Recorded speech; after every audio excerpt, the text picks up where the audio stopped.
Hey guys, tonight we begin with something a little darker.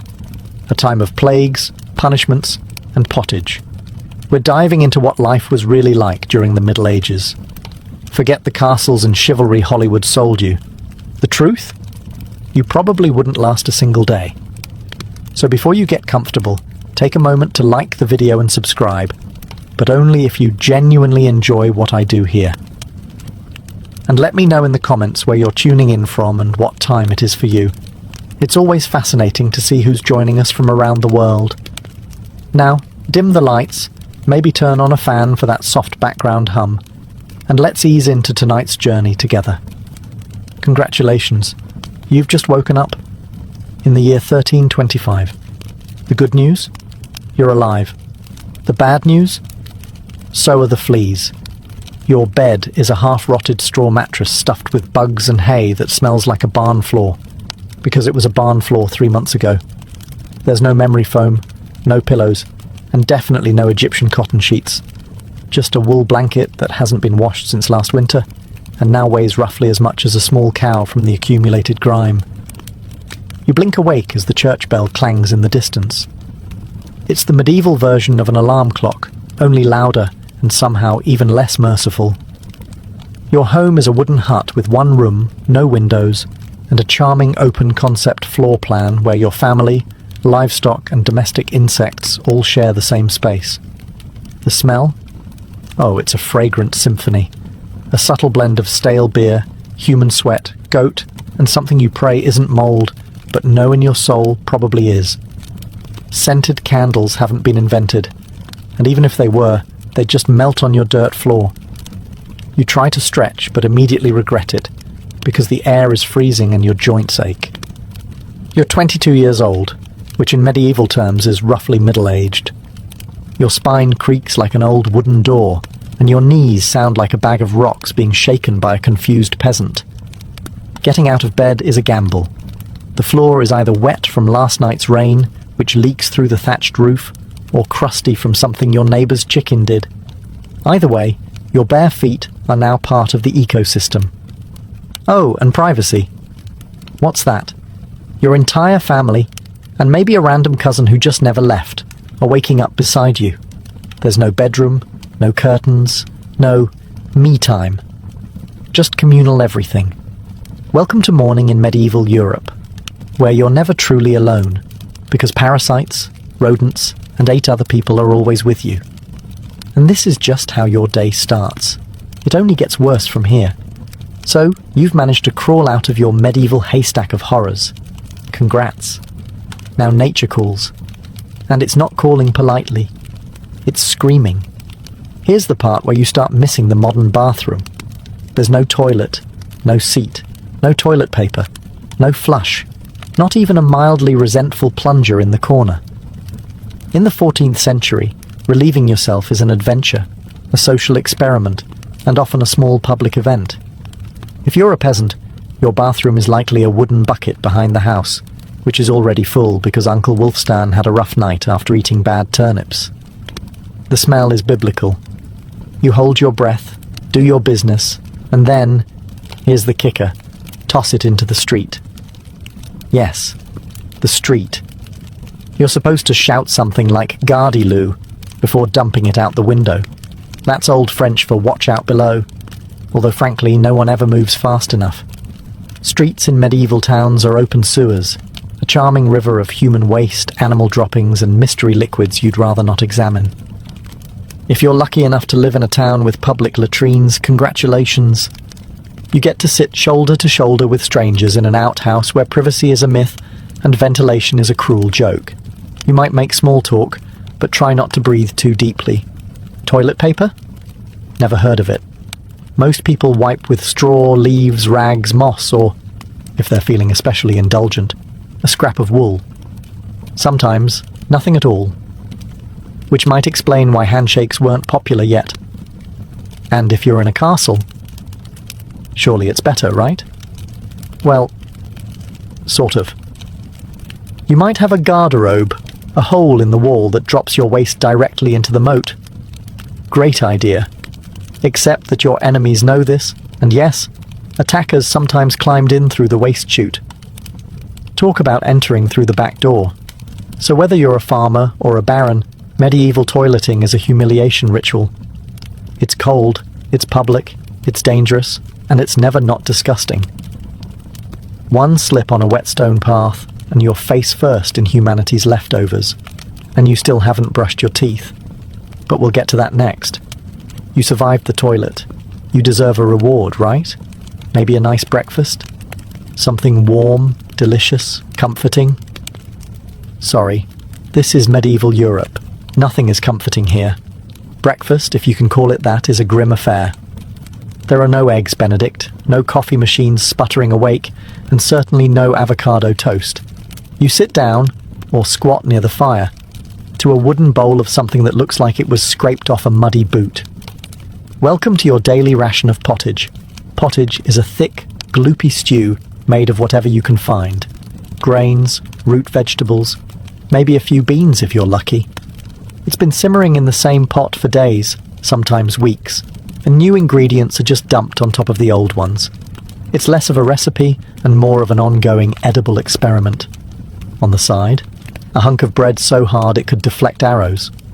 It's made from coarse rye or barley flour, often bulked up with sawdust, ground up acorns or other creative ingredients, because wheat is a rich man's fantasy. This loaf is not your friend. You don't slice it, you negotiate with it. What about drinks?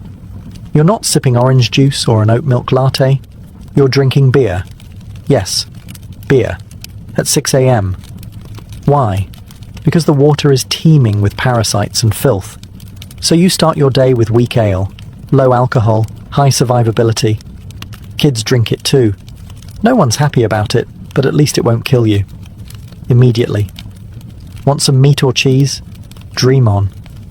That's for Sundays and saints' feast days, and only if your lord is feeling generous. Most peasants don't eat meat more than a few times a year. As for fresh fruit, only when it's in season and not already fermented into wine. And don't even think about spices unless you're royalty. A pinch of pepper costs more than your monthly wages. Salt is valuable enough to be locked away. So you chew your gritty bread, gulp your medieval beer, and try not to think about the rat that may have nibbled your porridge in the night. Breakfast doesn't energize you. It just happens to you. And now that you're properly underfed, it's time to work like your life depends on it. Because it absolutely does. So, you've eaten your sad medieval breakfast, and now it's time to get dressed. Not that it'll help. Your wardrobe consists of exactly one outfit. One. It's a rough wool tunic or linen shift that you've worn every day for months, possibly years. There's no such thing as seasonal fashion. There's just, wear this until it disintegrates or gives you a fungal infection. Underwear? Optional. If you're lucky, maybe a linen undertunic. If you're not, well, you're going commando under layers of scratchy, sweaty wool, all lovingly stitched together by someone who probably had no idea what a seam was supposed to look like. There's also no washing machine, no soap, and absolutely no dry cleaner in sight.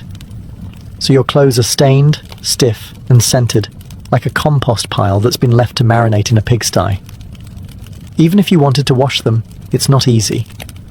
You'd have to haul water from a river or, well, heat it over a fire, scrub your tunic on a board with ashes or lye, and hang it in the sun, which is out approximately 3 days a year.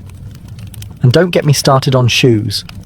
If you own any, they're made of untreated leather, barely stitched together, and offer as much arch support as a banana peel. Most peasants just go barefoot, through mud, through dung, through medieval landmines, aka sharp rocks and disease puddles. All this means one thing. Your skin hates you. You itch constantly. Fleas, lice, and bedbugs live rent-free on your body. Everyone has them. Nobles, lousy, monks, itchy, children, walking insect farms. No one escapes. You'll be scratching your armpit with a wooden spoon while chatting with the local priest, and no one will even bat an eye. Your skin is raw from rubbing, your scalp a battlefield of bites, and if you develop a rash, well, too bad. There's no dermatologist, no hydrocortisone, no one to tell you it's probably scabies. You just keep on suffering. And if you're lucky enough to not get an infection, great. That rash will simply accompany you for the next 6 months like an unwanted medieval sidekick. Now that you're dressed in misery and wrapped in discomfort, it's time to head outside and start working yourself to death. Now that you're fully dressed in itches and damp wool, it's time to flash that morning smile. Except, you don't. Because in the Middle Ages, smiling is a dangerous game. Not emotionally, dentally. There's no toothbrush, no toothpaste, no mouthwash, no floss. The concept of oral hygiene is about as popular as bathing, which is to say, not very. Some people might chew on a twig or rinse with wine or vinegar, but for the most part, your teeth are on their own, and they're not doing well. By the time you hit your mid-20s, your smile looks like something pulled from a haunted crypt. Cavities are rampant, gums are swollen. And those aren't just food stains on your teeth. That's decay. You have more rot in your mouth than a medieval root cellar. Sugar, while not yet everywhere, is becoming more common among the rich. Imported at great cost, mostly used in small cakes or to show off wealth. If you're a noble, congratulations. You get to rot your teeth faster than the peasants. If you're poor, you'll do it slowly over time with fermented bread, gritty porridge, and years of hard chewing. Toothaches? Get used to them. They're like medieval weather, always there in the background. The kind of pain that makes you consider praying, drinking, or pulling the tooth out yourself with a pair of pliers, and that's not a joke. That was the actual treatment. Dentists didn't really exist, but barber surgeons did. Yes, the same guy who cuts your hair is also pulling your molars out by candlelight with an iron hook and zero anesthesia. Infected tooth? Hope you like fevers, because without antibiotics, it can easily turn into sepsis and kill you. From a toothache. That's right. The same thing that sends us to a pharmacy today could be your funeral in the 1300s, and there's no relief on the social front either. Kissing? Good luck. Halitosis, bad breath, is everywhere. If you're single, you're not judged by your smile. You're judged by your land and your livestock. In short, your mouth is a battlefield, and it's losing the war. Now that your teeth are throbbing, let's head outside. Because your real job, the one that will break your back, is just getting started. Time to head to work. Except there's no office, no desk, no coffee break, and no chance of promotion. Your job, if you're like 90% of the population, is simple. Don't die while labouring for someone else's comfort. You're a peasant. Congratulations. That means you work the land that belongs to a lord who probably doesn't remember your name. You rise with the sun and stop only when it disappears behind the trees. Your tools? A wooden hoe, a rusty sickle, and whatever bones are still intact in your body. There's no weekend. There's no clocking out. There's only sunrise to sunset, 6 days a week. Sunday is off, but only if you're not harvesting, fighting off raiders, or praying feverishly for your infected toe to stop turning black. The work is brutal. Fields are ploughed by hand or with oxen, if you're rich enough to afford one. You dig ditches, sow seeds, pull weeds, and carry water until your spine begins to resemble the letter S. No one cares if you're tired. No one's asking how your mental health is doing. If you're a woman, surprise. You don't just do fieldwork. You also care for children, clean, cook, spin wool, feed animals, and pretend your husband's lice infestation isn't slowly migrating to your side of the bed. Children? They start helping out around age 5. No school, no toys, just a tiny wooden rake and a dream of one day not dying of the flu. And if you're one of the few who isn't a farmer, maybe you're a blacksmith, a tanner, or a cooper, great. You still work with fire, chemicals, or animal guts all day in poorly ventilated sheds. The pay? Basically survival. The perks? Occasional bleeding, break a bone, too bad. Get a fever, drink some warm beer and keep going. You can't afford to stop, not even for a day. Because if you don't work, you don't eat. And if you don't eat, well, medieval Europe has a solution for that. It's called being replaced. So you grip your shovel, ignore the blisters, and keep digging. Because in the Middle Ages, your job isn't a career, it's a slow-motion endurance test. Now that your back is on fire from labouring in the fields, let's talk about the weather. Because in the Middle Ages, temperature is less about seasons and more about ongoing punishment from the sky. Let's start with winter.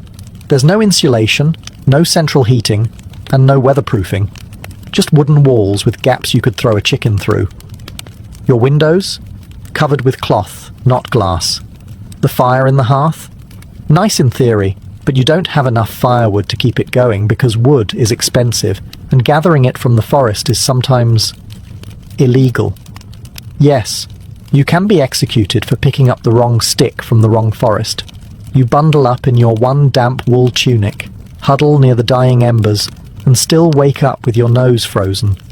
Your feet, permanently cold, often damp. Your fingers, so stiff they feel like tiny medieval popsicles. Frostbite isn't diagnosed, it's just called bad luck. Now fast forward to summer. Sounds better, right? Wrong. In summer, your home turns into a clay oven. There's no fan, no cross breeze, and absolutely no deodorant. You sweat through your layers, but you can't remove them, because showing too much skin is scandalous. And also invites sunburn, insect bites, and social judgment.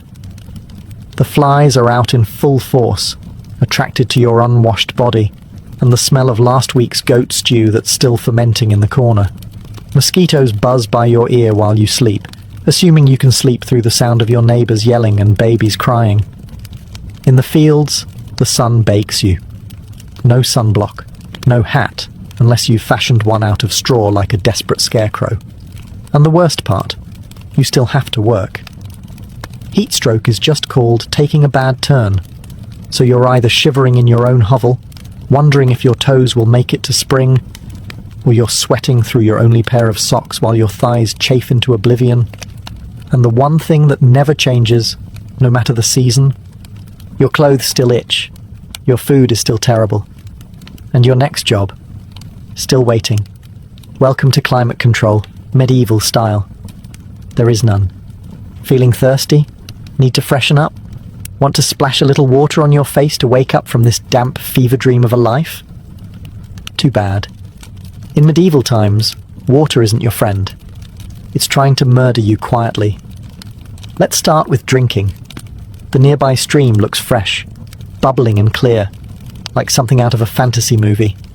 But spoiler alert, it's not. Upstream, someone just dumped a chamber pot into it. And if not that, then a dead pig is probably decomposing in it. Parasites, bacteria, and the entire microbial army of medieval Europe are waiting in every sip. That's why people drank beer. Yes, beer, even children. But before you imagine medieval kids doing keg stands, understand that it was small beer, weak in alcohol, strong in survival. Brewing boiled the water, so it was safer than whatever flowed through the town ditch. Wine was another option. If you were rich enough to afford it, and unconcerned with functioning properly before noon. What about bathing? Surely water was used for cleaning. In theory, yes. In practice, absolutely not. See, back then, people believed bathing actually opened your pores and let the disease in. That's right. Washing yourself was considered medically risky. You were cleaner, apparently, if you never removed the protective layer of filth caked onto your skin. Communal bathhouses did exist, but they quickly gained reputations as places for gossip, scandal, and sometimes full-on medieval extracurriculars. So naturally, the church got involved and shut many down. Even if you did want to bathe, it was a full production. You'd need to fetch water from the well, boil it over a fire, fill a wooden tub that leaked, and then pray no one else in the house used it before you. Or worse, after. And rainwater? Collected in open barrels where birds poop, insects breed and moss thrives. Sounds refreshing, doesn't it? So whether it's going in your mouth, on your body, or onto your crops, water in the Middle Ages is less of a life source and more of a gamble. One wrong gulp, and you're spending your final days sweating in a straw bed, clutching your stomach and contemplating all your life choices. Next time you sip tap water, raise a glass for our ancestors. They didn't have the luxury of hydration without hazard, so you drank the water, or maybe you didn't. Maybe you just stubbed your toe on a rock shaped like disappointment. Either way, you're sick. You need help. You need a doctor. Too bad you live in the Middle Ages where medicine is really just polite torture with a theology degree. Let's start with the diagnosis. Everything wrong with you, whether it's a cough, rash, broken bone, or the creeping plague, is caused by your humours being out of balance. The 4 humours were blood, phlegm, yellow bile, and black bile. According to medieval science, your health depends on keeping them balanced, like some sort of internal soup. Got a fever? Too much blood. The answer? Bloodletting. That's right. Let's drain your life force into a bowl using a dull blade or a hungry leech. And yes, barbers were often the ones doing it. Imagine getting a haircut and a hemoglobin extraction in one sitting. 2 for 1, baby. Feeling sad or anxious? That's clearly an excess of black bile. The cure? Laxatives. Maybe a warm herbal purge. Or just prayers and a cold compress while everyone avoids eye contact with you and starts carving your coffin. Now, if you break a bone or get a nasty wound, you're in real trouble. There's no anesthesia, unless you count passing out from pain. Surgery is done with knives that haven't been cleaned since the Crusades. Tools are heated over fire not for sterilization, but because they just look scarier that way. Antibiotics? Centuries away. Germ theory? Not invented yet. They think disease comes from bad air, or God being annoyed with your moral failings. Got a stomachache? Must have been your sinful thoughts. Hope you like confessing while vomiting. If your condition gets worse, you'll be treated with more leeches, possibly some crushed beetles, and a priest at your bedside giving last rites just in case. At this point, they're preparing for the cure known as death, and if by some miracle you recover, everyone just assumes God took pity on you. The doctor takes full credit and the leech gets promoted. So yes, in the Middle Ages, medicine is less about healing and more about surviving the cure. After a long day of labour, lice, and leeches, it's finally time to eat. You shuffle back to your hovel, stomach growling, ready for the one joy left in life, a warm meal. Bad news. Your meal is probably trying to kill you. Let's begin with the basics. Food preservation doesn't really exist. There's no fridge, no freezer, just salt, smoke, or the hope that winter air keeps things fresh. Your meat, if you're lucky enough to have any, has been hanging for days, covered in flies, marinated in questionable brine, and possibly shared with a rat or 2. Bread is the cornerstone of the medieval diet, but even that isn't safe. In bad harvest years, desperate peasants bulk it up with bark, sawdust, or even clay to make it stretch. And if it's rye season, there's a bonus. Ergot, a fungus that causes convulsions, hallucinations, and sometimes death. It's like eating bread laced with LSD and tetanus. Vegetables? Only if they're in season. And you know what's always in season? Turnips. So, many. Turnips. Boiled, mashed, or floating in pottage, which, if you remember from Chapter 3, is basically a hot swamp of mystery ingredients that's been simmering since your great-grandfather's funeral. Fruit might be available in the fall, but it rots quickly, and sugar is rare, expensive, and hoarded by the rich to show off their blackened teeth. Dairy is another gamble. Fresh milk spoils in hours. Butter and cheese fare better, but they're loaded with bacteria. People eat them anyway because, frankly, it's either that or chew your boot leather. And let's talk about seasoning. Spices like pepper, cinnamon or nutmeg, worth more than gold. For the average peasant, flavour comes from onions, salt, if you're lucky, and pain. Most meals taste like wet burlap sprinkled with sadness. But food isn't just a health hazard, it's a political one. Game animals belong to the Lord, not you. Caught poaching a rabbit, you could be fined, imprisoned, or even executed. That's right, your dinner could get you hanged. So as you sit down to eat your grey stew by flickering firelight, remember, Every bite is a risk, but you eat anyway, because in the Middle Ages, food doesn't nourish, it tests you. It's evening now. You've worked, suffered, and barely digested your suspicious stew. You might think the day is winding down, but don't get too relaxed, because God is watching. So is the priest. And so is your neighbour Agnes, who will absolutely rat you out if you miss Mass. In medieval Europe, religion isn't just part of life, it is life. The church controls your calendar, your laws, your education, if you can read, your birth, marriage, death, and everything in between. Think of it as your spiritual landlord. And you're always behind on rent. Every day is structured around prayer bells. The town church bell rings in the morning, noon, and night. Not because people need reminders, but because missing prayer is a sin. Forget to bow? Sin. Eat meat on a Friday? Sin. Think about your neighbour's wife in that one dream? Double sin. And yes, hell is very real. Vividly real. Priests describe it in glorious detail. Rivers of fire, lakes of boiling blood, demons with pitchforks and eternal wailing. If the plague doesn't scare you, eternal damnation definitely will. You can't read the Bible yourself because it's written in Latin, a language reserved for monks, clergy, and that one noble kid who's too good for dirt. You rely on the church to interpret everything for you. That means if the priest says your crop failure is because you didn't pray hard enough, well, time to kneel harder. Tithes, a tenth of everything you own, are mandatory. If you grow wheat, you give wheat. If you raise chickens, you give eggs. If you have nothing, congratulations. You're spiritually bankrupt and financially doomed. Holidays? They're holy days, dozens of them. And while they offer breaks from labour, they're not for fun. They're for attending Mass, fasting, confessing sins, and reminding yourself that joy is a dangerous indulgence. Questioning the church is dangerous. Heretics are burned. Witches are drowned. Blasphemers are flogged. And skeptics are quickly reformed. So you go through the motions. You chant. You bow. You pray that your soul, after enduring this dirt-covered life, might finally land in paradise, assuming the priest likes you.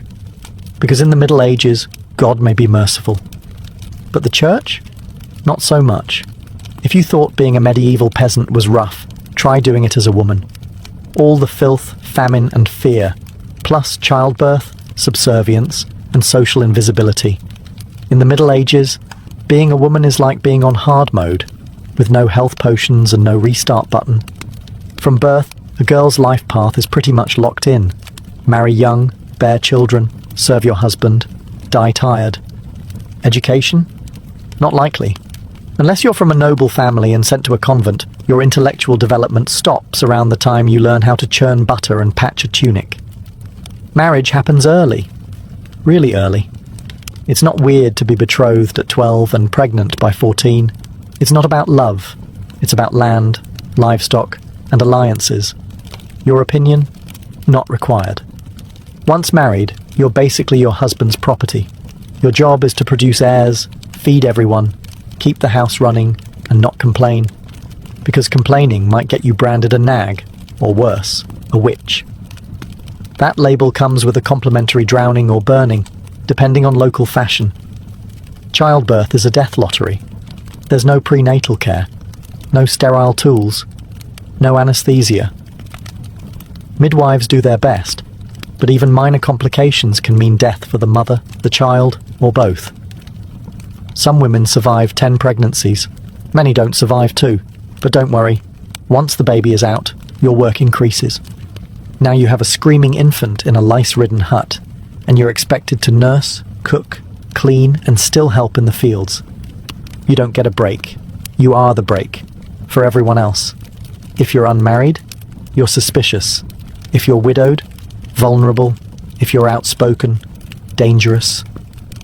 Women who didn't conform were often accused of witchcraft, especially if they had herbal knowledge, a strong personality, or just looked at someone funny on a rainy Tuesday. Even in the church, your role is limited. Nuns lived under strict rules. No speaking without permission. no freedom of movement. And your spiritual worth? Always ranked below men. In short, if you're a woman in the Middle Ages, you're expected to endure, obey, reproduce and suffer in silence, ideally while smiling. Because even in a time of universal suffering, women were somehow expected to suffer gracefully. So far, you've battled filth, starvation, social injustice, and possibly a goat.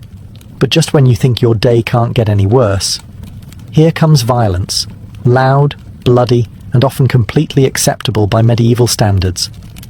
Let's be clear, the Middle Ages were not peaceful. The idea of law and order mostly meant, hope the local lord isn't in a bad mood. Violence is everywhere. In the home, in the streets, on the battlefield, in church disputes, and sometimes in line at the communal bread oven. Crime is common, punishment is brutal, and justice is more performance art than protection. Steal a loaf of bread, you could lose a hand. Accused of lying, your tongue might get pierced. Gossip too much? Meet the scold's bridle, a metal mask strapped to your head with a bar in your mouth. For correction, of course, let's say you're accused of something serious. Heresy, theft, witchcraft. How do you prove your innocence? By being tortured, obviously. Welcome to trial by ordeal. One version, you stick your hand in boiling water to retrieve a stone. If it heals without infection in 3 days, you're innocent. If not, you're guilty. Another option, you're tossed into a river. If you sink, you're innocent, and probably dead. If you float, you're guilty, and will be punished anyway. It's like a medieval game show where the prize is survival and the host is actively rooting against you. And if you're sentenced to death, that's a public event. Executions are performed in front of cheering crowds. Hangings, beheadings, burnings. Sometimes people bring snacks. It's the medieval equivalent of cable TV. Domestic violence, completely normal. Husbands were allowed, even expected, to discipline their wives and children. Street fights, commonplace. You could be beaten just for looking the wrong way at a noble's horse. And war, always simmering. Local feuds, territorial disputes, religious crusades. Someone's always marching off to stab someone else in the name of honor, God, or boredom. Violence isn't a breakdown of society in the Middle Ages. It is society. Everyone lives with the constant knowledge that life is fragile, justice is arbitrary, and your neighbor might bash your head in over a pig. So, walk carefully, keep your eyes down, and never trust anyone with a club. At this point, you've made it through the lice, the leeches, the laundryless misery, and the looming threat of public disembowelment. But now comes the final chapter of most medieval lives, an early and unglamorous death. If you're alive and still breathing past the age of 40, you're practically a celebrity. You might even be referred to as the Old One, which is less of a nickname and more of a statistical miracle. Let's break it down. The average life expectancy hovers around 30-40 years, but that number is dragged down heavily by infant mortality. Nearly half of all children died before reaching age 5. Disease, malnutrition, or one bad winter was all it took. No vaccines, no antibiotics, no hope. If you survived childhood, you entered adulthood already exhausted. Work began as soon as you could walk upright, and by 25, your joints creaked like a monastery door. You might be missing several teeth, a finger, and most of your original optimism. Women faced a particularly deadly gauntlet: childbirth. It was one of the leading causes of death for medieval women. No pain relief, no medical intervention, just prayer, hot water, and someone holding your hand while you bled out on a straw-stuffed cot. For men, the dangers were different, but equally relentless. Farming accidents, infections from minor wounds, a neighbor's drunken rage, a crusade gone sideways. Even walking to the market could be risky if you crossed paths with a bored bandit or an angry tax collector. Death could also come quietly, from the plague, which turned cities into cemeteries overnight, or from famine, which could last entire seasons, thinning out entire villages, or from bad luck, like eating spoiled grain and spending your final hours hallucinating and screaming at the walls. And funerals? You were lucky if you got one. Bodies were often buried quickly to avoid disease. No embalming, no polished coffins, just a hole, a few murmured prayers, and a shallow mound of earth, if there was enough space left in the churchyard. So yes, in medieval times, life was brutal, short, and constantly under siege by death in all its casual forms. You didn't retire, you just stopped showing up. And speaking of exits, let's move on to your final chapter. The medieval dream dies. So, how's your day been? You've woken up in filth, relieved yourself into a bucket, brushed your teeth with wishful thinking, nearly passed out from hunger, worked until your spine cried for mercy, scratched your way through itchy wool, prayed to not get plague, and barely dodged a public execution for owning a squirrel. Welcome to a single day in medieval Europe. Still dreaming of becoming a knight? Think again. That romanticized version of the Middle Ages, gallant swordsmen, noble ladies in towers, heroic battles and feasts in candle-lit great halls. It's a myth polished by fairy tales and fantasy books. In truth, the medieval world was gritty, cruel, and deeply unfair. Hierarchy was everything. If you were born poor, you stayed poor. If you were born rich, congratulations. You had a better chance of surviving, but you were still one bad soup away from dysentery and a hasty burial. Even the nobles weren't immune to misery. Castles were drafty stone refrigerators filled with fleas, smoke, and politically motivated marriages. Sure, you had a fur cloak and a goblet of wine, but also a 50% chance of dying in a skirmish or from an infected splinter. Not exactly luxury. The simpler times weren't simple. They were relentless. Everything took longer. Everything hurt more. Everything, from childbirth to chewing, came with consequences. Life was survival, not leisure. And if you did find a quiet moment to think, to dream, to imagine something better, there wasn't much you could do with it. No upward mobility, no modern medicine, no internet to Google, what's this weird rash? You lived, suffered, worked, and died within a 10-mile radius of where you were born. But here's the wildest part. Through all of this, people still laughed, sang songs, told stories, fell in love, and found meaning. Not because life was easy, but because humans are stubborn like that. Even in the darkest chapters, they made space for light. So tonight, when you slip into your clean bed with indoor plumbing, antibiotics, and central heating, maybe say a quiet thank you to the modern world, and to your ancestors who fought rats, famine, and feudalism, so you wouldn't have to. Long before she was Catherine the Great, Empress of all Russia, mistress of reform, and icon of ambition, she was simply Sophie. Born Sophie Friederike Augusta von Anhalt-Zerbst in 1729, she was the daughter of a relatively obscure German princely family. Her tiny duchy in Pomerania offered little in terms of power, but Sophie herself. She had something no title could provide: razor-sharp intelligence, relentless charm, and a quiet, burning hunger for greatness. Her upbringing was strict. Her mother, Johanna, was cold and calculating, not a warm, nurturing figure, but a social climber obsessed with status. Sophie's father, a Prussian officer, was more distant than disciplinary. From a young age, Sophie learned to walk the fine line between obedience and cunning. She read voraciously, spoke multiple languages, and learned how to observe a room before speaking in it, skills that would soon become survival tools in one of Europe's most brutal courts. When the Russian Empress Elizabeth Petrovna began searching for a wife for her heir, Grand Duke Peter, she looked beyond Russia's borders.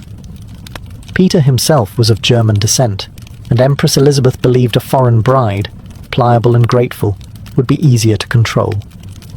Sophie fit the bill perfectly. Noble blood, Lutheran faith, which she'd be forced to abandon, and a reputation for both grace and humility. At just 14 years old, Sophie was summoned to Russia. She arrived in the freezing capital of St. Petersburg in 1744, wearing thin German fabrics and a diplomatic smile. Her mother pushed her forward like a chess piece. Sophie, however, had her own game in mind. To become acceptable in Russian society, she converted to Orthodoxy, taking the name Ekaterina Alexeyevna, Catherine. The ceremony was public, symbolic, and life-altering. She wasn't just changing religions. She was burning the bridge behind her, stepping into a foreign empire with no way back.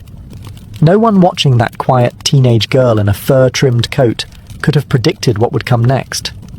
Betrayal, revolution, enlightenment, and empire. But from the moment Sophie stepped foot in the Russian court, she stopped being a pawn and began planning how to become a queen. Catherine's marriage to Grand Duke Peter was meant to secure her place in Russian royalty, but from the very beginning, it felt more like a cage than a crown. Peter, heir to the Russian throne, was not the dashing prince of fairy tales. Awkward, immature, and obsessed with toy soldiers, he was far more interested in playing war games in his chambers than governing an empire, or showing affection to his new wife. Some accounts even suggest he refused to consummate the marriage for years. He idolized Frederick the Great of Prussia and resented the Russian court that had adopted him. In contrast, Catherine embraced Russia with a fierce determination. She learned the language, studied its history, and memorized Orthodox rituals. She wanted to belong. Peter wanted to escape. This mismatch wasn't just emotional, it was political. The Russian court was a viper's nest of gossip, paranoia, and brutal power games. Empress Elizabeth still ruled with absolute authority, but her health was in decline. Everyone knew a transition was coming, and everyone had an agenda. Catherine was watched constantly. Her letters were read, her friendships monitored, and her every move scrutinized. She couldn't trust her husband, her mother, who was still whispering in her ear on behalf of foreign interests, or even her servants. In this world, alliances could turn into accusations overnight. But Catherine was no fool. She learned to play the court's games quietly, cultivating allies in the shadows. She charmed military officers, made friends with scholars, and developed a reputation for dignity and restraint, a stark contrast to her husband's childish tantrums and open contempt for Russian traditions. Behind closed doors, Catherine began reading Enlightenment thinkers like Voltaire and Montesquieu. While others saw her as a young consort, she was building a vision, not just for herself, but for Russia, a nation of strength, education, and reason. But there was one problem. The longer Peter lived, the longer Catherine remained in limbo, a powerless wife to a man unfit to rule. So she waited, observed, and planned. She knew the Russian throne wouldn't be inherited. It would have to be taken. In 1762, after nearly 2 decades of waiting, watching, and quietly maneuvering, Catherine saw her moment and seized it with breathtaking precision. Empress Elizabeth had died, and Peter, now Peter III, was finally Tsar. But his reign began unraveling almost immediately. In just a few short months, Peter alienated the church, offended the nobility, insulted the army, and lavished praise on Prussia, Russia's longtime enemy. He reversed key policies, humiliated the clergy, and talked openly about divorcing Catherine to marry his mistress. The court, already wary of his erratic behavior, turned cold. The army, filled with generals loyal to Catherine, grumbled in corridors. Even ordinary Russians, devout and patriotic, saw Peter as a foreign puppet who mocked their traditions. Catherine, watching all of this unfold, made her move. In July of that same year, while Peter was away at his summer palace, Catherine launched a bloodless coup d'etat. Supported by key military officers, including her lover Grigory Orlov and his influential brothers, she rode through St. Petersburg in full regalia, was proclaimed Empress Catherine II, and won the allegiance of the powerful Imperial Guard. Peter, caught off guard and without allies, surrendered within days. He was taken into custody, and shortly after, found dead under mysterious circumstances. Officially, it was reported as a hemorrhoidal colic. Unofficially, it was murder. Catherine was now empress, not by birth, not by marriage, but by will, wit, and audacity. It was unprecedented. A foreign-born woman with no legitimate claim had taken the Russian throne without a single battle. But her real challenge was just beginning. She had to transform that bold grab for power into a lasting legacy. Would Russia accept her? Would the nobility respect her? Could she hold the empire together without falling victim to the same fate as her husband? Catherine understood that power gained through intrigue could be lost just as easily. She needed to rule not as a schemer, but as a visionary. And so began her transformation, from a careful conspirator to a reforming empress, one who would redraw borders, embrace the Enlightenment, and redefine what it meant to be a woman in power. Once Catherine had the crown, she could have rested on her power, but she didn't.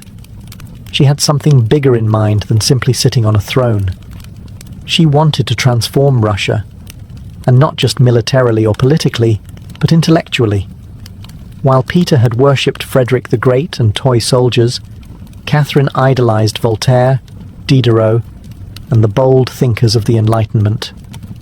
She believed in reason, progress, education, and the role of a monarch as a servant of the people, even if she herself ruled with absolute authority.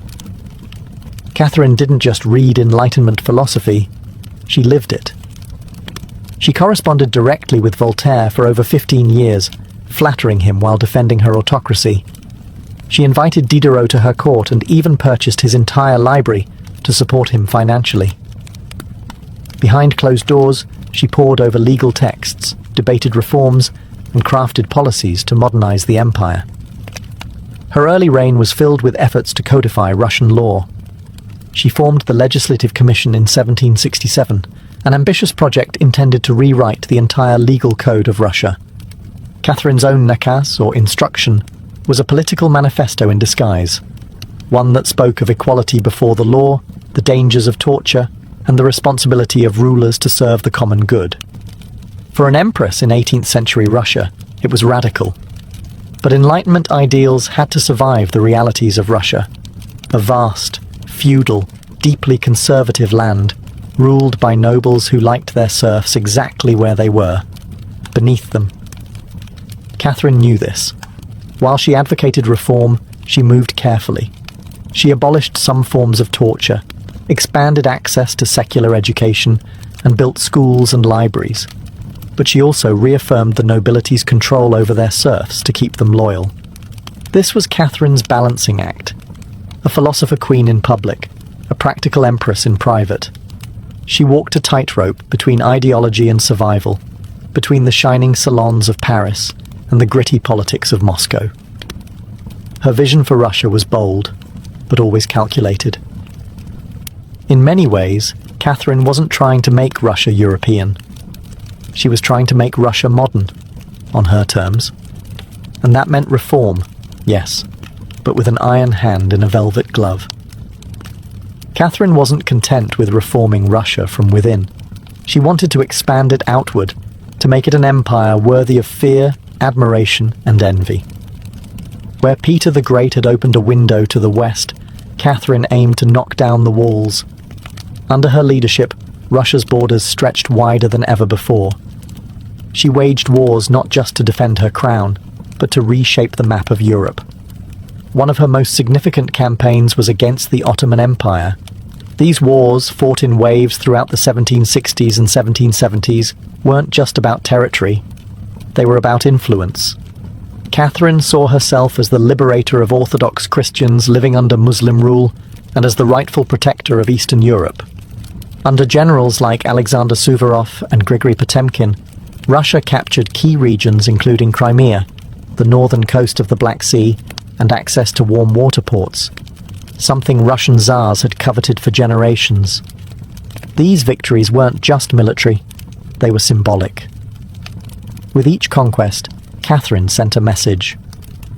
Russia was no longer the distant, backward cousin of Europe. It was a continental force. She also turned her gaze westward. In a series of deals and diplomatic maneuvers, Catherine participated in the partitions of Poland, carving up the struggling Polish-Lithuanian Commonwealth along with Austria and Prussia. By the end of the Third Partition in 1795, Poland was erased from the map, and Russia claimed vast new lands and millions of new subjects. But Catherine didn't just conquer with armies. She also colonized with ideas. New cities were built. Trade routes were expanded. German settlers were invited to cultivate Russian farmland. The empire became a mosaic, from the icy Baltic to the sun-drenched shores of the Black Sea. And through it all, Catherine remained the central force, reading reports, issuing orders, and personally overseeing the shape of her expanding empire. Critics would accuse her of being power-hungry, even imperialistic. But to Catherine, expansion wasn't ambition, it was destiny. A great ruler, she believed, was measured not just by ideas but by borders. She didn't just want to rule Russia. She wanted to remake it as a civilized empire, feared by its enemies, respected by its peers, and loyal to her alone. For all her brilliance and power, Catherine the Great was just as famous for what went on behind palace doors. And no, not all of it was whispered in libraries. Catherine's private life became one of the most talked about aspects of her reign. She had lovers, not just one or two, but a carefully curated parade of them, many decades younger, often handsome, and sometimes politically influential. She didn't hide them. In fact, she often rewarded them with titles, estates, and pensions, if they behaved well. If not, they were quietly dismissed, sometimes with a polite thank you and a promotion. Among the most important of these lovers was Grigory Potemkin, a man as brilliant as he was bold. Their relationship blurred the lines between romance, politics, and partnership. Some historians believe they may have even married in secret. Together, they shaped military campaigns, colonization projects, and the transformation of southern Russia. Potemkin wasn't just a lover, he was her co-ruler in many ways. Still, Europe couldn't look past the scandal. Gossip swirled. Satirical pamphlets painted her as lustful, insatiable, even unhinged. And after her death, the rumours only got worse, the most infamous being the completely false and grotesque tale involving a horse, spread by her enemies to smear her legacy. But why the obsession? Simple. Catherine was a woman who wielded power unapologetically, and in a world where female rulers were expected to be either saintly virgins or tragic figures, she refused to play the role. She lived, loved, and ruled on her own terms, and that made her dangerous. Ironically, while her critics painted her as immoral, Catherine herself was deeply philosophical about love and sexuality. She believed pleasure was a natural part of life, and that personal relationships didn't have to threaten public responsibility. She separated emotion from governance, a feat few male rulers managed. In reality, her liaisons were often strategic.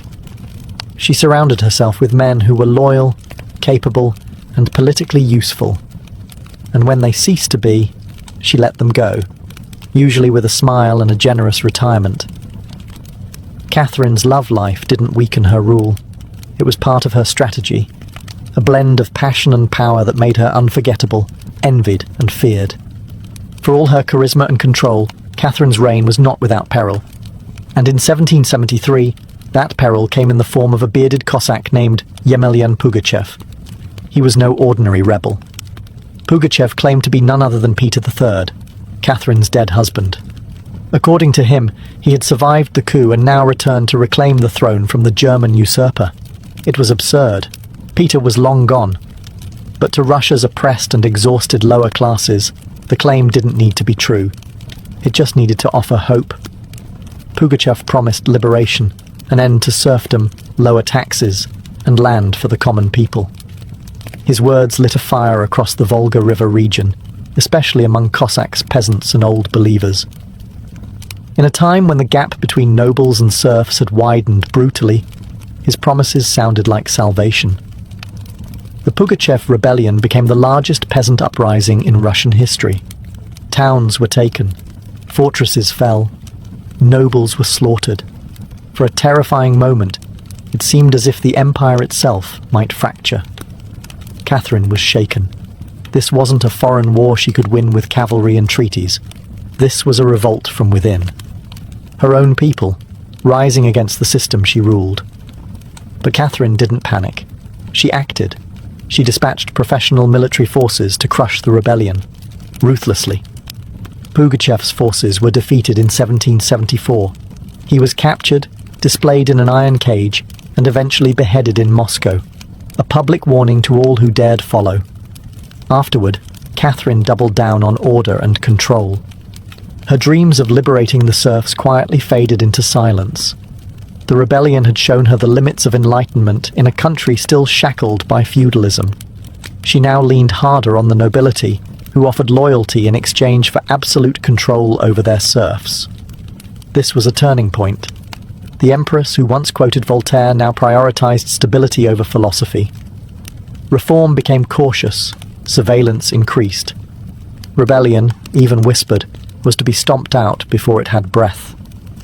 Pugachev may have lost his head, but he left behind a warning that haunted Catherine, that power built on inequality could only hold so long before the storm came crashing through. By the time Catherine the Great approached the final years of her life, she had ruled Russia for over 3 decades, longer than any female ruler in Russian history. From the moment she seized power, she had defied expectations, reshaped her empire, and redefined what a woman and a monarch could be. Under Catherine's reign, Russia became a true European powerhouse. Its territory expanded by over 200,000 square miles, swallowing Crimea, parts of Poland, and stretches of the Black Sea coast. These weren't just military wins, they were strategic pivots, securing warm water ports and reshaping trade. But her legacy wasn't only drawn on maps. Catherine left a cultural mark as well. She helped found the Hermitage Museum, amassed one of the greatest art collections in Europe, and corresponded with the greatest minds of the Enlightenment. Her court became a centre of sophistication, art, and intellectual ambition. In a country often viewed as backward by Western Europeans, Catherine put Russia firmly on the cultural map. She modernized education, founding schools for girls, and promoted the printing of books. She introduced smallpox inoculation to Russia, even publicly receiving the vaccine herself, an act of scientific bravery in her time. Yet, her reign was also one of contradictions. While she admired Enlightenment ideals, she never freed the serfs. In fact, she extended serfdom deeper into Russia's territories. Her reforms, while impressive, remained mostly top-down, designed to polish the empire without truly transforming its foundations. Still, Catherine's rule brought stability and ambition. She understood that power was not inherited. It was crafted, managed, and constantly defended. She ruled not by divine right, but by force of will, political brilliance, and relentless calculation. She was called many things: a usurper, a tyrant, a reformer, a seductress. But above all, she was effective. When she died in 1796, Russia was wealthier, larger, and more formidable than it had been in centuries. She left behind a throne secure, an empire expanded, and a legend that would endure for centuries. Catherine didn't just reign, she ruled, with intellect, strategy, and an unapologetic grip on history. And in doing so, she became more than an empress. She became a myth. For all her power, expansion, and enduring legacy, Catherine the Great was still, at her core, a woman navigating a man's world and reshaping it in her image. Behind the imperial portraits and state decrees was someone deeply aware of how precarious her position was. She was not born Russian. She came to the throne through a coup.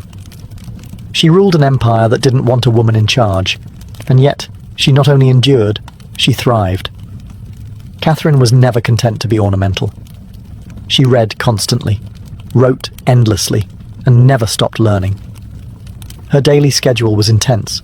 Hours of reading reports, corresponding with foreign powers, editing state papers, and managing a court filled with rival factions. She wasn't content to simply sit on the throne. She worked the throne like a stateswoman born to it. She was also, in many ways, lonely. She surrounded herself with courtiers, lovers, and artists, yet wrote in her memoirs of how few people she could truly trust. Her son Paul, whom she distrusted and kept away from state matters, grew into a man she feared would undo all her progress.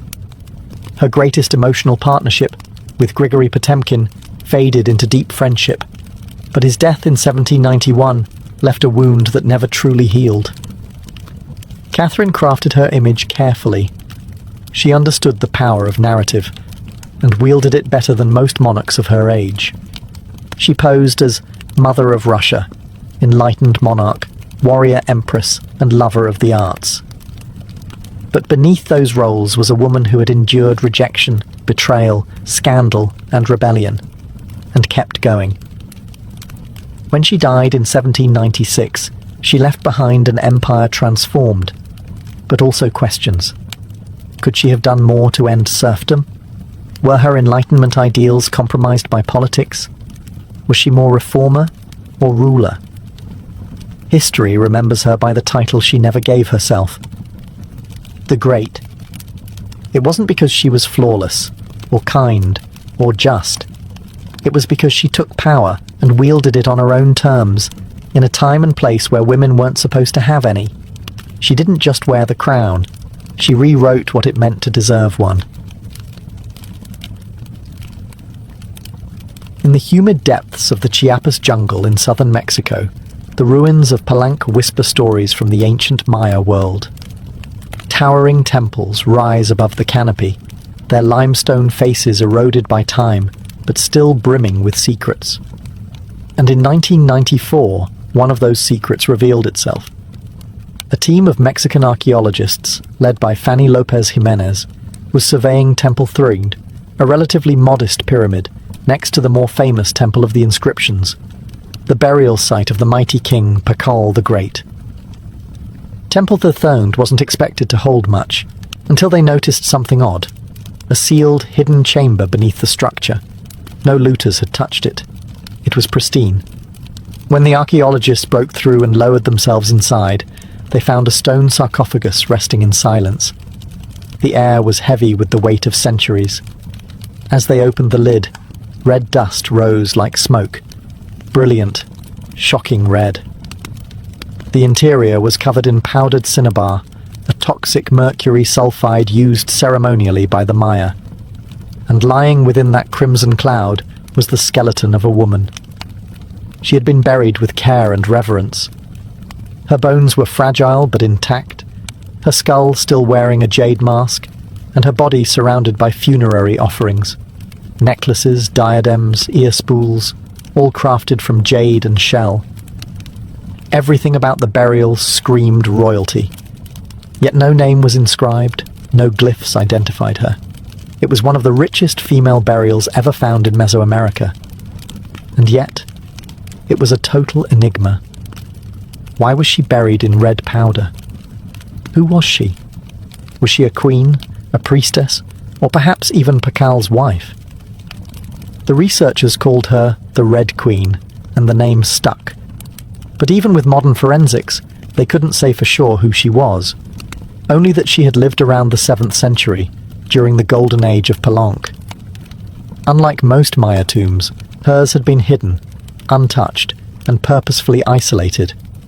Her burial wasn't just ceremonial, it was spiritual. This woman wasn't meant to be remembered with words. She was meant to be remembered through ritual, through colour, and through the mystery she left behind. The most haunting feature of the Red Queen's tomb wasn't her jade jewellery, or the silence of the sealed chamber. It was the red dust. A thick layer of powdered cinnabar covered everything. The sarcophagus, the walls, her bones, even the offerings around her. It clung like blood to stone. To the Maya, this was no accident. Cinnabar, made from crushed mercury sulfide, was one of the most sacred and dangerous substances in the ancient world. Its vibrant red colour wasn't just visually striking, It symbolized blood, rebirth, and the life force that connected the human and divine realms. Red was sacred. It was the color of sunrise, of sacrifice, of life emerging from death. And it wasn't just symbolic, it was spiritual. Covering the dead in cinnabar was a ritual meant to transform the body, preserving it not for eternity, but for transition. In Maya belief, death wasn't the end. It was a passage, a crossing into another cosmic layer. And so the Red Queen, whoever she was being prepared not just for burial, but for deification. But there's another layer to this. Cinnabar is toxic. Repeated exposure can lead to mercury poisoning, tremors, hallucinations, even death. The Maya likely didn't understand the chemistry, but they felt its potency. It was volatile, powerful, dangerous. To bathe a corpse in it was to declare this person was no ordinary mortal. In Palenque, very few were buried with cinnabar. Pakal the Great, the mighty king whose pyramid dominates the site, was one. His body, like hers, was also saturated in the red powder. That detail alone drew speculation. Was the Red Queen his wife? His mother? Or someone of equal divine status? Her skull had been placed on a layer of jaguar skin, another sacred symbol. Around her, bone needles, obsidian blades, and miniature jade figurines hinted at rituals performed either during her life or in her honor at death. Every part of her burial told a story without words, a story of power cloaked in secrecy, a woman prepared to cross into the underworld, not in silence, but in ceremony, drenched in the color of sacrifice. Surrounding the Red Queen's crimson-drenched remains was a world of silence, broken only by the gleam of jade, shell, and obsidian. These were not mere ornaments. They were offerings, each one carefully chosen to accompany her on the journey to the Maya afterlife, the Xibalba. At her sides were jade necklaces, heavy and cold, their polished surfaces still radiant after 300 years underground. Jade was not just beautiful, it was sacred. The Maya considered it a symbol of eternal life. It represented the green of maize, the vitality of the jungle, and the breath of the gods. Only the elite were buried with jade. For the Red Queen, it covered her chest, wrists, and ears, a clear sign that in life she wielded influence, perhaps even divine favor. One of the most haunting objects was the jade funerary mask, placed delicately over her face. Unlike the golden death masks of Egypt, this one was subtle, constructed from dozens of tiny mosaic tiles, arranged to mimic the contours of her skull. The mask served a ritual function, to protect the soul, to preserve identity, and to present her as divine in the eyes of the gods. Scattered near her bones were bone needles, obsidian blades, and shell artifacts. These could have been tools of ritual or symbols of her status, as priestess, healer, or royal matriarch.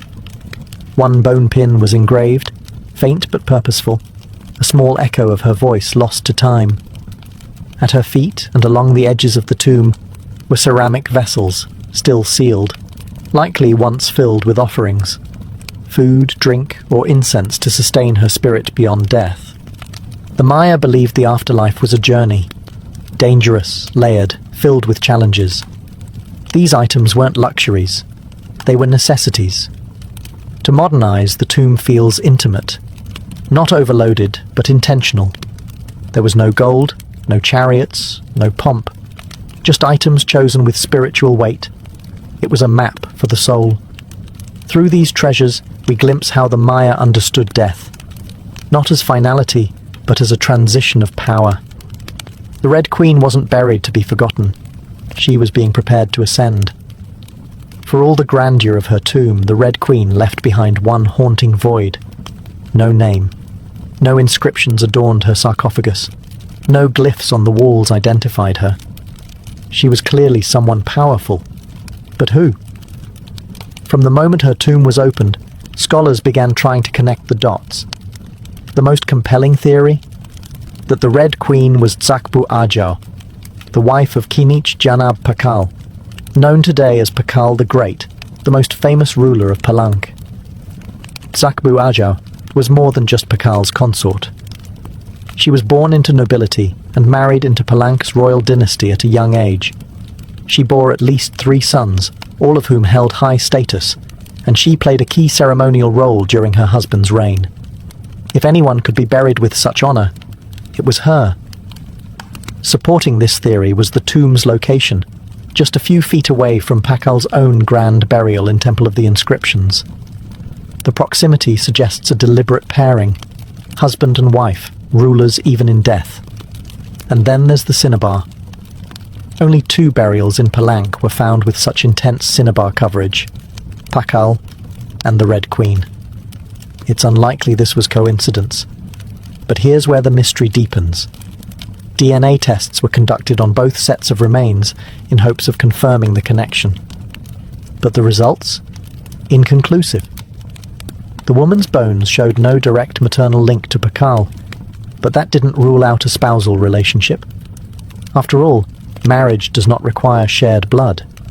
Some have argued she could have been Sak Kuk, Pakal's powerful mother, who ruled Palank before he came of age. Others suggest she may have been a high priestess, or a sister, or a royal ancestor whose name has simply been lost to history's erosion. Still, the evidence points most strongly to Zakbu Ajau, a queen by title, a mother of kings, and a spiritual counterpart to Pakal. The lack of a name may not be an oversight. It may have been intentional. In Maya cosmology, the soul lived on not through monuments, but through ritual, symbol, and the whispers of the earth. And so the Red Queen remains suspended between legend and truth. A woman who ruled, remembered not in stone, but in scarlet and silence. To understand the Red Queen, we must understand the world she came from, a world where Maya women, especially royal ones, held more influence than many realize. In Maya civilization, politics was often a family affair. Royal women weren't merely passive consorts. They were diplomats, priestesses, and power brokers. They conducted rituals, sponsored temples, and played crucial roles in maintaining dynastic legitimacy. Their bloodlines were political capital, used to forge alliances and secure claims to the throne. Take Sak Kuk, for example, the mother of Pakal the Great. When the throne of Palank was left vacant, she took power herself and ruled as queen regent until her son came of age. She wasn't a placeholder. She was a ruler in her own right, issuing decrees and overseeing construction projects. Without her, Pakal may never have risen at all. And she wasn't an anomaly. Across the Maya world, in places like Yaxchilan, Naranjo, and Calakmul, inscriptions show women performing major ceremonies, engaging in warfare diplomacy, and sometimes ruling outright. They were often portrayed in stelae and murals, dressed in elaborate headdresses and regalia, standing beside kings as equals, or sometimes above them. Their words were carved in glyphs. Their names were remembered, until they weren't. By the time Spanish conquistadors arrived centuries later, much of that memory had eroded. The colonial lens saw native women as silent figures in a male-dominated world, but the archaeology tells a different story, one of complex gender roles, where power was negotiated, not simply inherited. This context casts the Red Queen in a new light. She may not have ruled in name, but her burial, rich, sacred, and positioned beside Pakal, suggests she was a central pillar in the royal order. Her jade mask wasn't just decoration. It was a symbol of identity, of power held in life and protected in death. Her bloodline may have been the very glue that held Palanka's dynasty together. In Maya civilization, a queen wasn't just a queen. She was a keeper of sacred lineage, a voice in ceremony, and often the bridge between gods and men. The Red Queen may be nameless, but in her world, she was never voiceless. The Red Queen wasn't just buried with treasures.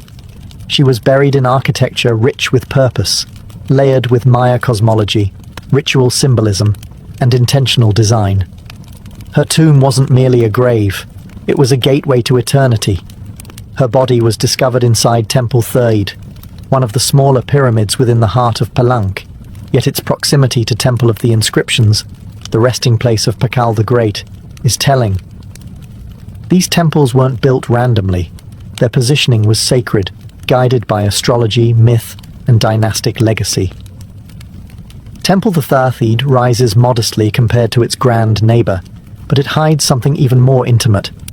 A sealed crypt, untouched by looters, perfectly preserved. It was constructed deep within the temple's core, accessible only by a steep, narrow staircase. The descent into her tomb feels almost symbolic, a ritual journey downward, into the underworld. The chamber itself is stark, made of cut stone, sealed tightly for over 1,300 years. No glyphs or murals cover the walls, no ornate carvings tell her story. But perhaps that silence is intentional.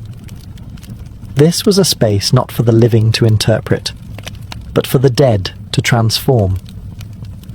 At the center, her sarcophagus sits like an altar. Crafted from limestone, it echoes the grand stone coffin of Pakal next door. While Pakal's lid is famously engraved with scenes of cosmic rebirth, the Red Queen's tomb is more subdued. The focus is inward, on the body, on the cinnabar, on the ritual of death itself, and yet there are subtle architectural cues that hint at meaning. The tomb is aligned east to west, a symbolic path mirroring the sun's journey from life to death. The chamber is small, but powerful. It feels deliberate, personal, a sacred enclosure for someone revered. Maya temples were cosmological tools, bridges between the heavens, the earth, and the underworld. To be buried in one was to be elevated beyond the human realm. The Red Queen's eternal home wasn't an afterthought. It was a carefully constructed shrine, a place where death became transformation. Her bones rest in stone, her essence in cinnabar, and her legacy in the architecture itself. A temple that speaks without words, telling us she mattered. To the ancient Maya, death wasn't the end. It was a threshold, a sacred passage into the underworld, known as Xibalba. And for someone like the Red Queen, this crossing was not only spiritual, it was political, cosmological, and deeply ritualized. Burial rituals were carefully choreographed events, rooted in myth and meant to guide the soul through the treacherous layers of the underworld. Maya texts and iconography tell us that Xibalba was no peaceful afterlife. It was a maze of darkness, rivers of blood, trials, and gods of death. Only those properly buried, ritually prepared, and spiritually equipped could make the journey successfully. The Red Queen was buried wrapped in cinnabar, encased in stone, and surrounded by offerings, all signs of an elite burial. But there's more. The presence of bone needles and obsidian blades in her tomb hint at auto-sacrifice rituals, possibly symbolic tools representing rites she had performed in life, or that were reenacted at her burial to empower her spirit. Her funerary mask, carefully assembled from jade tiles, was not simply decorative. It may have served as a spiritual vessel, preserving her face and identity as she journeyed into the afterlife. In Maya belief, the face was a mirror of the soul, and the soul needed to be recognized by the gods. The ceramic vessels surrounding her may have once held chocolate, maize, water, or even pulque, to nourish her in the next world. Other items, like stingray spines or shell trumpets, could have represented spiritual tools, calls to the gods, or tokens of ritual communication. Burial wasn't just a goodbye. It was a transformation.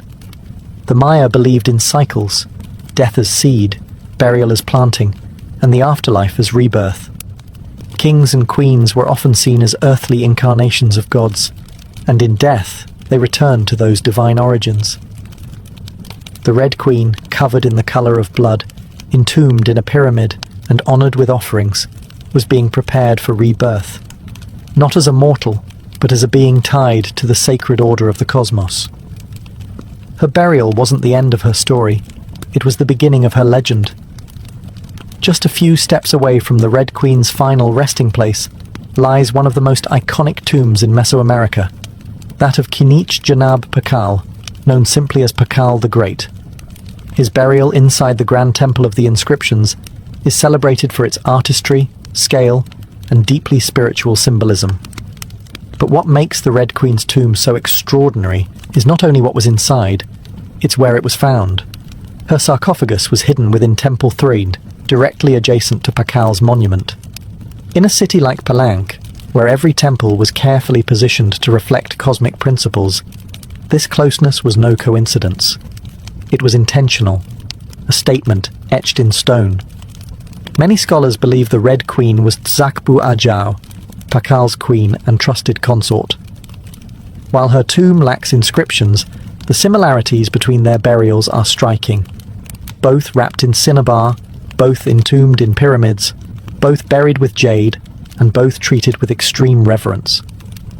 These rituals mirror each other, as if two halves of a sacred narrative. Pakal's lid famously depicts him falling into the underworld tree, a cosmic scene of death and rebirth. The Red Queen's simpler tomb contains no such iconography, but the symbolism lies in the pairing itself. If Pakal represented the sun, journeying through the underworld at night to rise again, then the Red Queen may have represented the moon, the feminine force that follows its own mysterious path in the sky. Together, they embodied a cosmic duality, masculine and feminine, king and queen, sun and moon, order and ritual. In Maya mythology, rulership was not singular, it was relational. Harmony in the cosmos required balance, and that balance extended into the dynastic court. By placing the Red Queen beside Pakal, the Maya were preserving not just a marriage, but a cosmic partnership.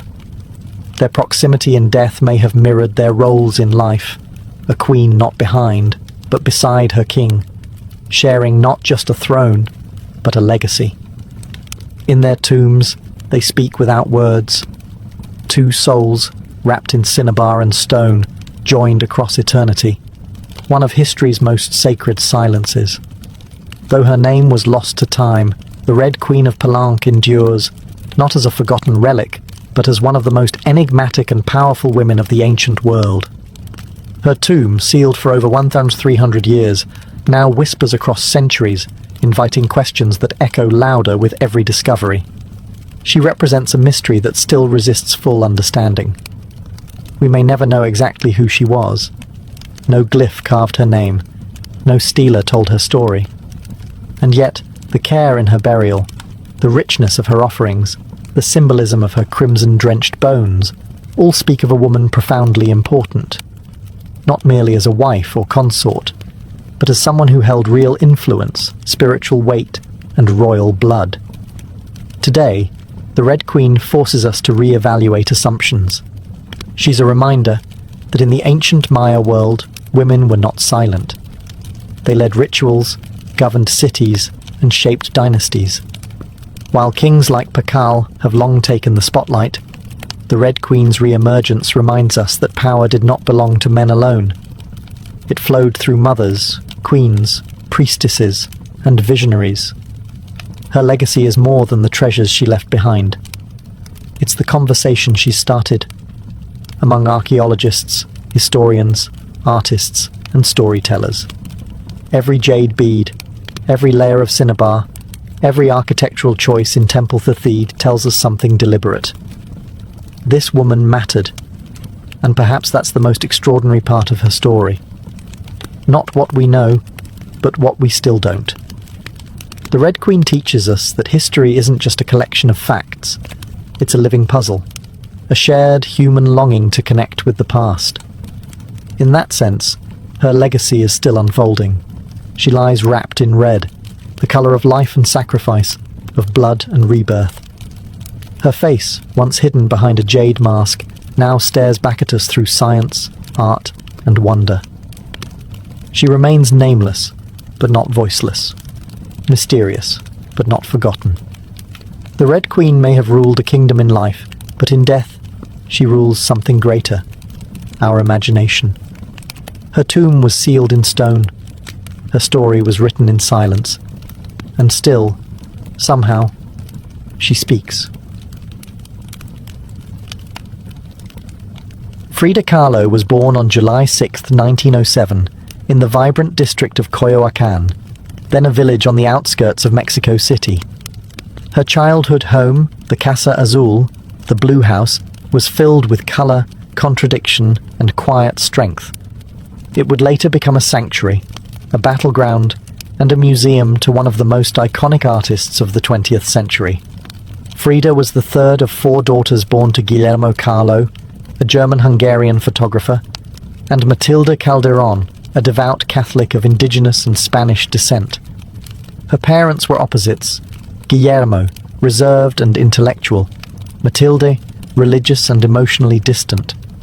Frida would inherit her father's introspection and artistic eye, but also her mother's fierce resilience. As a child, Frida was imaginative, outspoken, and bold. She read voraciously and asked questions most adults didn't want to answer. But at the age of 6, she contracted polio, which left her right leg thinner and weaker than the other. A physical difference she tried to mask with long skirts, but never allowed to limit her spirit. The illness left her bedridden for months and isolated from other children. During this time, she grew close to her father, who encouraged her to exercise, ride bicycles, and stay mentally sharp. Unlike most girls of her time, Frida didn't aspire to become a wife or a homemaker. Her goal? To become a doctor. She enrolled in the prestigious National Preparatory School in Mexico City at age 15, one of only a handful of girls accepted. There, she stood out not just for her intelligence, but for her rebellious wit, radical thinking, and unique sense of style. She joined a group of young intellectuals known as the Cachuchas, who debated philosophy, literature, and politics. Frida was drawn to revolution, to ideas that challenged tradition. But even in those early years, before the bus crash that would define her body, and before the fame that would define her legacy, Frida Kahlo was already painting herself into the world, with sharp edges, unapologetic ideas, and an identity too big to fit inside anyone else's expectations. She wasn't just growing up in Coyoacán, she was preparing to remake herself entirely. On September 17, 1925, Frida Kahlo's life was split in two: the girl she had been and the woman she was forced to become. That afternoon, she boarded a wooden bus with her boyfriend, Alejandro Gomez Arias, after school. They were laughing, teasing each other, and probably arguing. Frida never did anything halfway. But moments later, the bus collided with a streetcar, and in an instant, her future unraveled into pain, metal, and silence. The crash was horrific. The streetcar crushed the bus against a wall, splintering wood and flinging passengers. Frida was impaled by an iron handrail. It entered her left hip and exited through her pelvis. Her spinal column fractured in 3 places. Her right leg shattered. Her foot dislocated. Her collarbone and ribs broke. Her shoulder was dislocated. Her abdomen was pierced. She was just 18 years old. A man covered her with a borrowed overcoat. Someone else noticed her body was sparkling, not from blood, but from the gold powder she had been carrying in a pouch. It had exploded on impact, dusting her broken form in what looked like glittering ash. Frida was taken to the Red Cross hospital and underwent numerous surgeries over the following months. She spent weeks in a body cast, flat on her back, immobile, writhing with infection and uncertainty. The future she'd imagined, of becoming a doctor, slipped further away with every passing day. But in that stillness, something began to stir. Her father gave her brushes. Her mother rigged a special easel to hang above her bed. A mirror was placed on the canopy so she could see herself. And there, lying in plaster and agony, Frida began to paint, first out of boredom, then out of obsession. Her first subjects were her own reflection, because she was all she had. But what emerged wasn't vanity. It was survival. The crash had broken her physically, but it had also opened a door into her own mind, her own body, and eventually into the surreal language of pain and identity that would define her art. The girl who wanted to heal others now began healing herself, one brushstroke at a time. As Frida Kahlo lay encased in plaster and steel, a body fighting itself with every breath, she began to paint. What started as a form of therapy soon became a language, and that language was deeply personal, brutally honest, and often hard to look at. Which was precisely the point. Frida didn't paint pretty flowers or polite landscapes. She painted pain. Her pain. Physical, emotional, and existential. Her first subjects were self-portraits. Not because she was vain, but because, as she famously said, "I paint myself because I am so often alone, and because I am the subject I know best." Her early works were small in scale, painted on tin or wood panels, inspired by Mexican retablos. Devotional paintings meant to tell stories of suffering and miracles. Frida turned this tradition inward. Her body became the canvas. Her emotions became the altar. She painted herself as split, as pierced, as bleeding.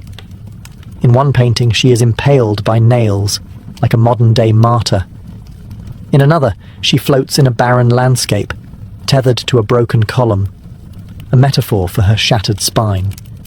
She painted herself weeping, fractured, decapitated, and bare, but never passive, always watching. Her pain was not sanitized. She painted the ugliness of trauma with beauty, defiance, and even humor. Each piece was a reclamation of her body, her experience, and her identity as a woman in a world that often tried to define her. But Frida wasn't just telling her story. She was inventing a new kind of visual narrative, one that blended Mexican folk art, surrealism, medical illustration, and symbolism. Her paintings became dream-like autopsies of her soul, framed in color, culture, and myth. By the time she recovered enough to walk again, albeit painfully, Frida was no longer the girl who had wanted to be a doctor.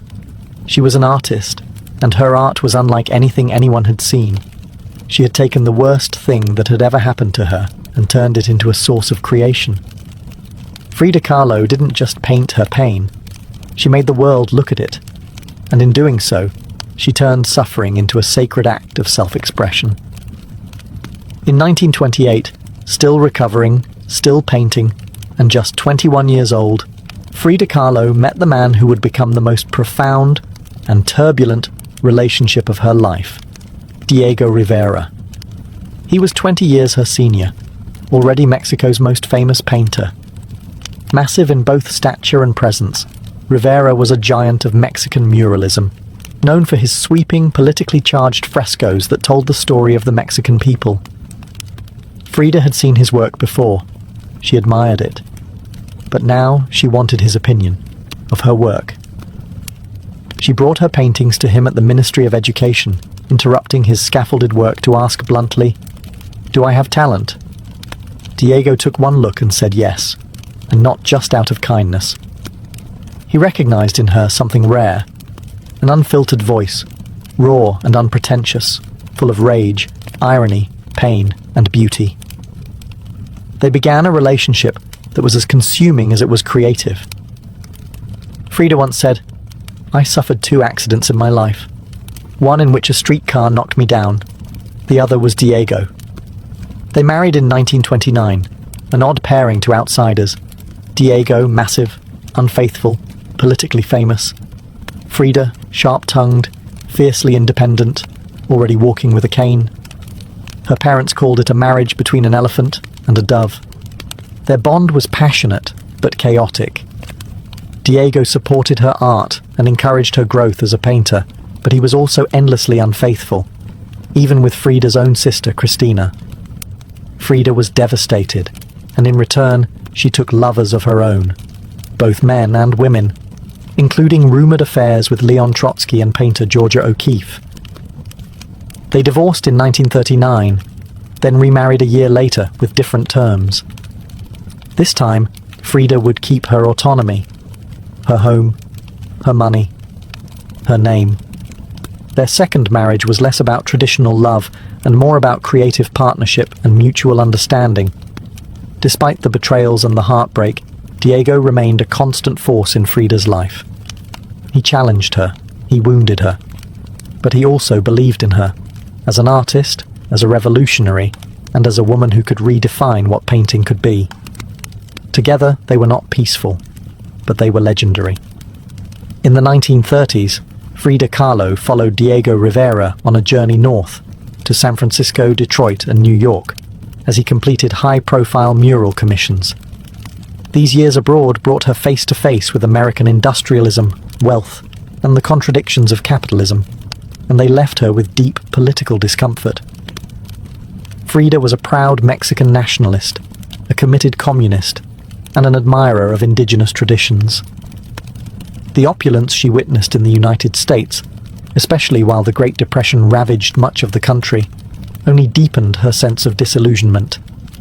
In letters home, she mocked the culture's materialism and obsession with appearances. She missed the grit, color, and contradiction of Mexico. While Diego painted enormous murals on factory walls, Frida began to paint smaller, quieter revolutions, deeply personal works on tin and canvas. Her style solidified, sharp, surreal, emotional, and intimate. It was during this time that she produced some of her most iconic self-portraits. Frida didn't just paint herself for vanity. She painted herself to survive. Her identity became her landscape. With her body constantly in pain, from her accident, multiple surgeries, and a failed pregnancy in Detroit, she turned inward. Her portraits showed her bleeding, fragmented, exposed. Yet her face was always calm, always direct, unapologetic. One of her most powerful works, Henry Ford Hospital, shows her lying on a hospital bed, crying, surrounded by floating symbols of loss. A fetus, a snail, medical equipment, a cracked pelvis. It was raw, graphic, and deeply emotional, a canvas that bled with truth. Back in Mexico, Frida immersed herself in leftist politics. She and Diego welcomed Leon Trotsky into their home while he lived in exile. Frida wore Tijuana dresses, traditional indigenous garments, not just as fashion, but as a political and cultural statement. Her art was never disconnected from her beliefs. Her identity, her body, and her ideology all intertwined in her work. While Rivera was painting murals of revolution, Frida painted its human cost, the body in pieces, the mind on fire, and the self always staring back. In exile and in illness, she became not just a painter of pain, but a painter of resistance. When Frida Kahlo returned to Mexico in the late 1930s, she was no longer just Diego Rivera's wife. She had become something else entirely. A force, an artist whose work radiated with raw honesty, surreal symbolism, and cultural identity. Back in her homeland, she stepped fully into herself. Her Casa Azul in Coyoacán became a sanctuary of color and contradiction. Bright cobalt walls, yellow trim, Aztec statues in the garden, monkeys and parrots wandering freely. The house was a living extension of Frida's imagination. It was a blend of tradition and rebellion, elegance and earth. Here, she surrounded herself with pre-Columbian artifacts, ex-votos, folk art, and revolutionary books. She wore bold Tijuana dresses, wove flowers into her hair, and painted amid the scent of copal incense and the sounds of mariachi on the street outside. This period marked an explosion of creativity. Her paintings became more intricate, more symbolic, and more political. Works like the two Fridas revealed a divided self, one in European dress with a bleeding heart, the other in indigenous clothing, strong and composed. It was Frida's visual autobiography, a portrait of love, loss, and heritage.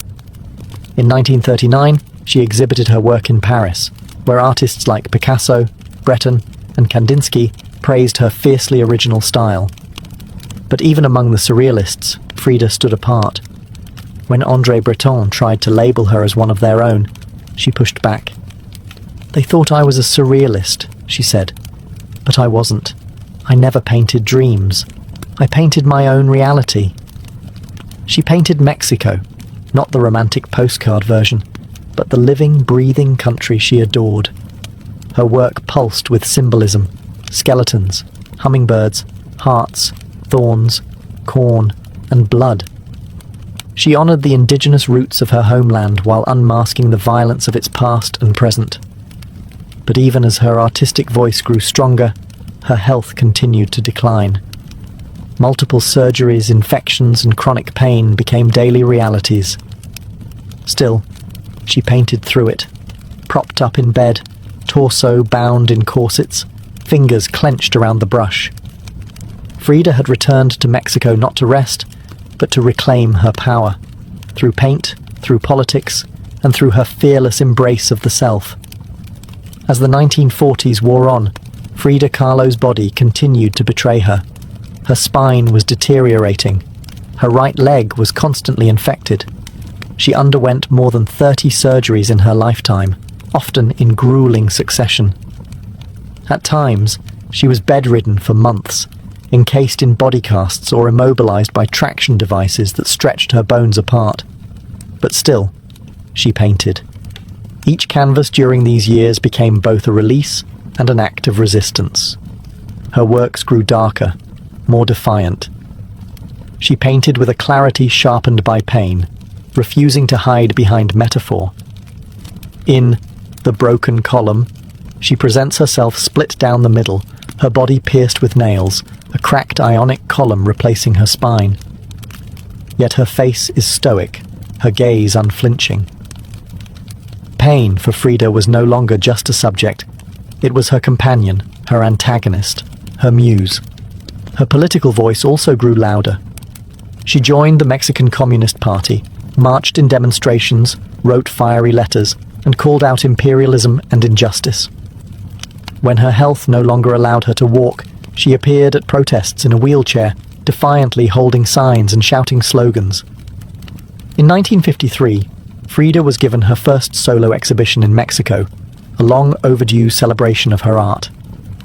But her health was so fragile, doctors told her she couldn't attend. So she did what only Frida would do. She arrived by ambulance, carried in on a stretcher, and placed in the center of the gallery on her hospital bed. Dressed in traditional finery, surrounded by her own work, she greeted guests with tequila, laughter, and that fire still burning in her eyes. Her final paintings were both childlike and harrowing. In Marxism Will Give Health to the Sick, she painted herself wearing a steel corset, cradled by the hands of Marx, casting away symbols of oppression. Her last known work was a still life of sliced watermelons, one piece bearing the words, "Viva la vida," long live life. Even in the face of death, she remained defiant, joyful, and political. Frida Kahlo's last portraits weren't just self-portraits.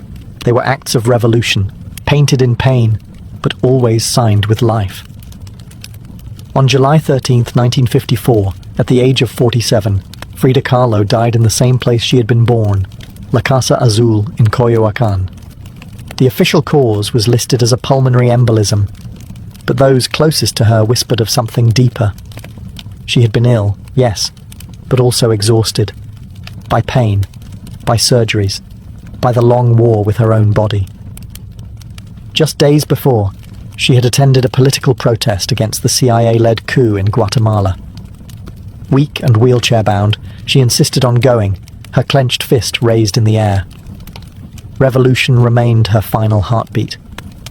Her last diary entry was brief but piercing.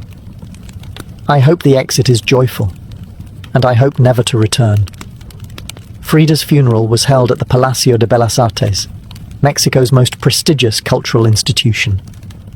Her body, draped in the red flag of the Mexican Communist Party, was watched over by friends, family, artists, and revolutionaries. Diego Rivera was inconsolable. He called her the greatest love of his life, even as his betrayals had nearly broken her. But in the years that followed her death, something extraordinary happened. Frida Kahlo refused to disappear. At first, her name was whispered only in art circles. Her works weren't easy to categorize, too political for surrealists, too surreal for traditionalists. But slowly, her image, her story, and her defiance began to resonate. Through the 1970s and 1980s, as feminist scholars and activists reclaimed forgotten voices, Frida's became louder. She wasn't just a painter anymore. She was a symbol of pain turned into beauty, of feminism born through resistance, of Mexican identity celebrated without apology, of queerness, disability, revolution, and authenticity. Her face, unibrow, gaze, flowers in her hair, became iconic. Her home became a museum. Her diary became a sacred text. And her paintings now hang in the world's greatest museums. Frida Kahlo had lived much of her life in Diego's shadow. But in death, she stepped forward. She didn't just leave behind paintings. She left behind a mirror and dared us all to look, not with pity, not with fear, but with fire. Today, Frida Kahlo's face is everywhere. Printed on t-shirts, painted on murals, turned into dolls, memes, posters, and icons. Her signature unibrow, her flower-crowned hair, her direct gaze, all instantly recognizable.